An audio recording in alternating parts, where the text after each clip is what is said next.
What is up, my friend? Today I want to show you the 5 plugins that you didn't know you needed in your life. Let's jump into it.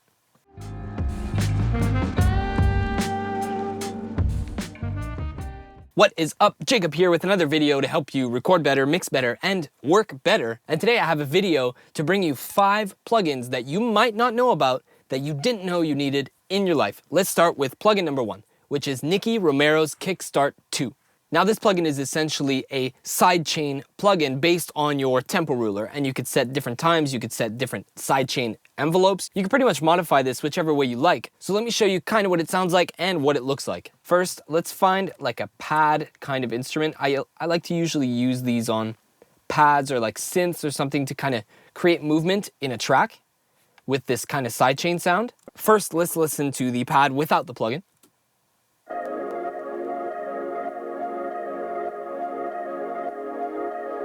And let's turn it on now with the default setting.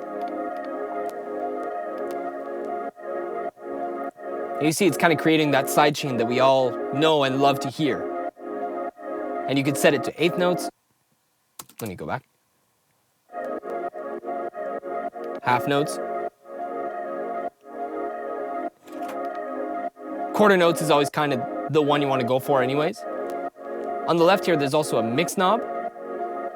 So you could tone down the amount of sidechaining. And down on the bottom here, you'll see there's all these different envelopes that you could try. There's some tighter ones that really just take away the attack of the transient.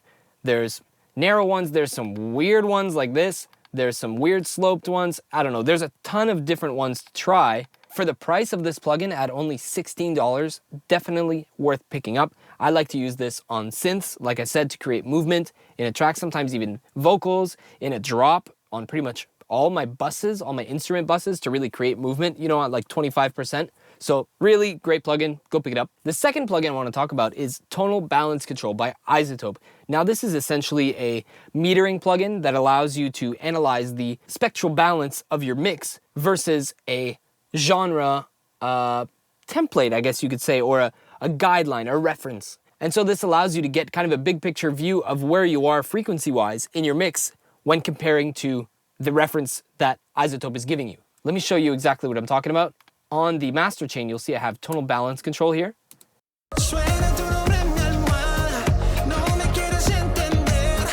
And you can see it's kind of giving me this slope, this EQ curve of my mix, and you can compare that with this kind of hollow blue in the back, which is the reference of the pop genre frequency spectrum, let's say. So you have 2 views. You have the broad view, which is just 4 bands, which kind of just gives you like an average kind of level balance in your mix. And then you have the fine view, which is a much more detailed, much more precise view. Another thing to look for is the drop-down menu here with all the different genres that you can use as reference. So for example, hip-hop has quite a huge bump in the low end, and that's a good reference to know when you're mixing hip-hop and maybe you don't have a good set of speakers or a treated room, or you're mixing on headphones and you're not quite sure what the really sub-bass sounds like. You can use this plugin to kind of give you a bird's eye view of what your mix is looking like. Another thing to look out for is this crest factor meter, which essentially, if you're leaning a bit towards the left side, it's because your low end is not compressed enough. And if you're leaning towards this right side, it's because your low end might be too compressed. And you can see with my mix, I'm sitting really in the sweet spot. So I'm happy. Let me go back to the pop spectrum analyzer. I have maybe a bit too much low end, but I like it. So this is kind of a really cool plugin to just have in the toolbox if you're ever in need of kind of a second pair of ears to tell you kind of where you're at in your mix. The third plugin I want to talk about is Eventide's UltraChannel. Now this is a plugin that they gave away maybe 7 years ago for free. I kind of forgot about it for a really long time, and then just recently I was looking through my iLok licenses and spotted the license for that plugin, and I said, wow, that was a great plugin. I should start using it again. So I did. I downloaded it, I installed it, and now it's on every mix. It's on every vocal bus in every mix that I have. Let me show you what it looks like. So on the left here, you have this input module, which you could gain or flip phase your input. You have this gate feature, which I don't use very often, but probably very powerful. The compressor module, which is a very powerful compressor, which is in at the moment but not doing anything. The oppressor, which is essentially just a super aggressive compressor, like maybe an all buttons in 1176, comparable in that kind of style of compression. Then you have a basic EQ. You have this output module, which has this little saturation kind of X-former knob. This basically emulates like real analog circuitry and gives a little bit of a saturation. And then you have this micro shift on the bottom, which is just basic stereo width, but sounds incredible. And a stereo delay, which I really don't use, but I suggest you give it a try. Let me play without this plugin.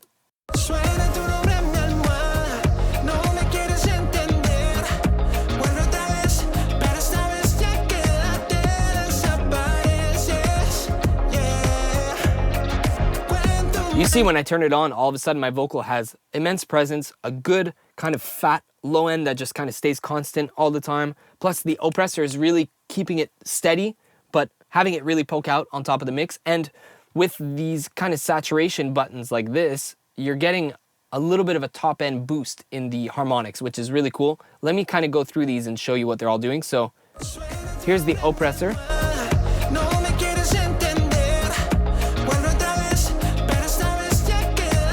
You can see it's so aggressive, but I kind of like what it's doing to the vocal, the kind of aggressive pumping. It's kind of pleasing to my ears, so I leave it on, you know. I have the parametric EQ here. Let me bypass it.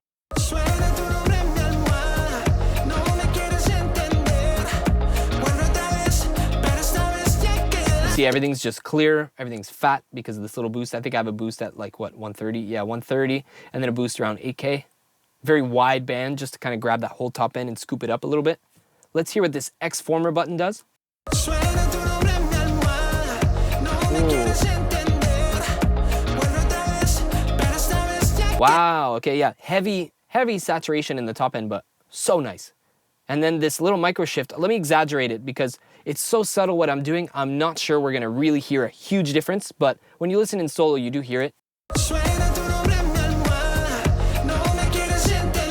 Right? Bypass it. You hear it, very subtle. There's kind of this just like boop, this little white boop, that little widening that happens that just kind of gives the vocal a nice presence in the mix. So that's the Eventide UltraChannel, very powerful kind of broad spectrum channel strip plugin. The fourth plugin I want to talk about is Native Instruments ROM. This is a reverb plugin that, I'll be honest with you, makes it on every mix, and quite frankly, I never change from the default preset because the default preset is just magical. It's this kind of airy, super large hall or chamber sound. It's brilliant. All I do is tweak the mix knob and filter out some top end, maybe add some pre-delay. Let me show you kind of what it sounds like. Let me find you an ad-lib track here, like this one. This one has ROM on it. Let me bypass it so you can hear without. Let me find you a spot here that has the ad-lib. Somewhere over here, maybe. Nice. Right? Just a little delay on it. Let me add the reverb now.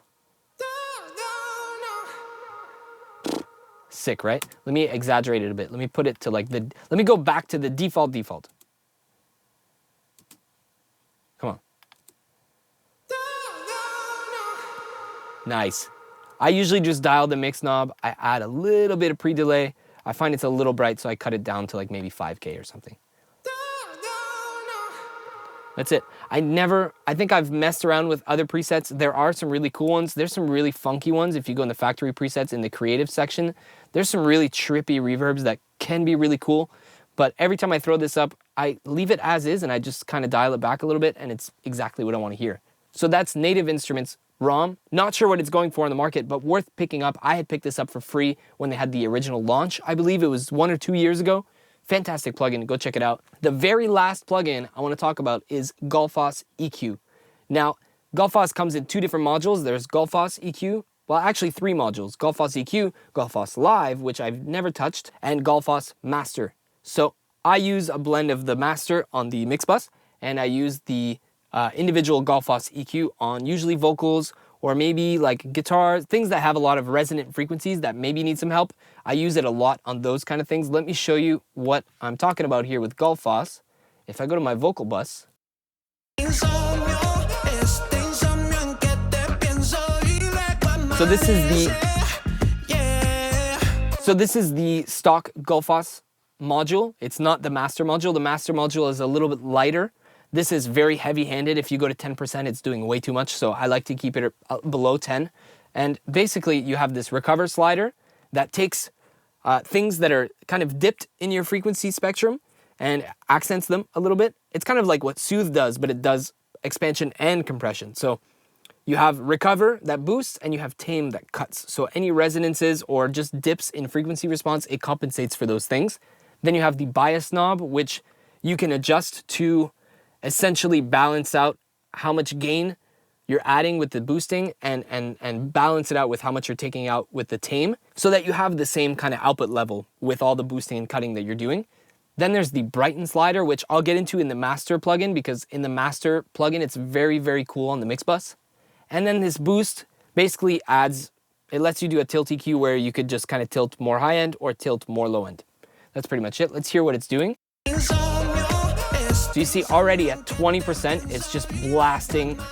It's 3 dB. It's really not that much if you look on the scale here, but still. So as I bring up the tame, you see it starts to really aggressively cut frequencies out. If I bring up the recover, it starts to boost those dips in the frequency.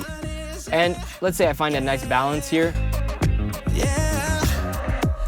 Let me grab that bias to adjust. You can see the little knob on the left side here. When the bias is at 0, I'm in the negative, meaning I'm putting out less than I'm putting into the plugin. Let me just adjust it a little bit. There we go. And then this boost plugin, if I bring it down, I'm essentially brightening the signal. If I bring it up, I'm essentially darkening the signal. And that's pretty much it for this module of the Golfos. There's a lot of other capabilities. You could even do sidechain with this. I have not experimented with that yet, but I will give it a try eventually. Maybe I'll make a part 2 video on Golfos. The master version, however, much more light-handed. You can see I'm running at about 15 and 20% on these, but it's doing just ever so little, right? And watch, this is the secret sauce right here, the brightness. Watch as I bring this up.